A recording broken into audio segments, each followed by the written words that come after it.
employer nobolemi obotugi nobolemi amabere namange sana ali borabu nobolemi boro nobonene.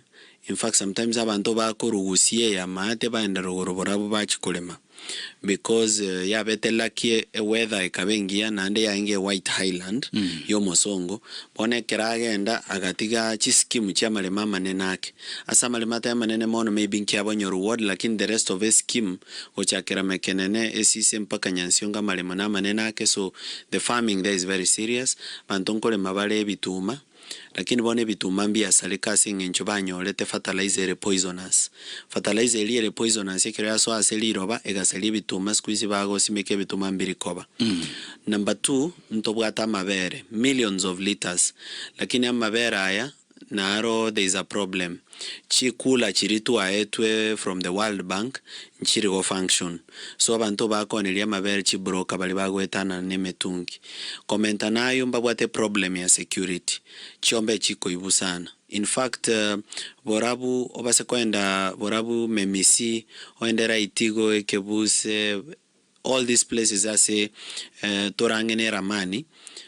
Chiombe sirachire in a week we can lose even up to 10 cows.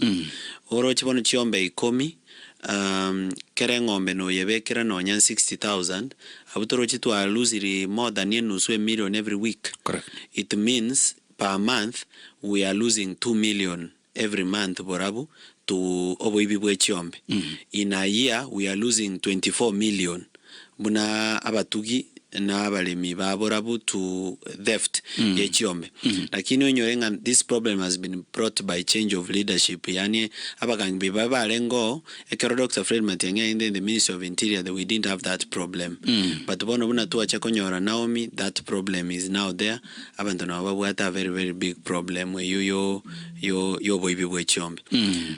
Borabu is very beautiful.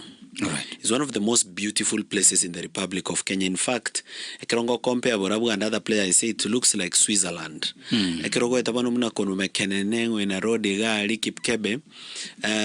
Ama sambali echa and the trees, it looks very beautiful. I'm sure there are people who like to come to Borabu to enjoy a nice hotel, a good swimming pool, a weekend away with their children, some fun games and sports, pachieseno and golf. Borabu can be a tourist destination for other Kenyans because when Bokamba there is nothing like that. When they come here no nekrobago chano na matanga totebego sene coligio sira oromo gusi eba kuligere ligusi how beautiful it is bakumi.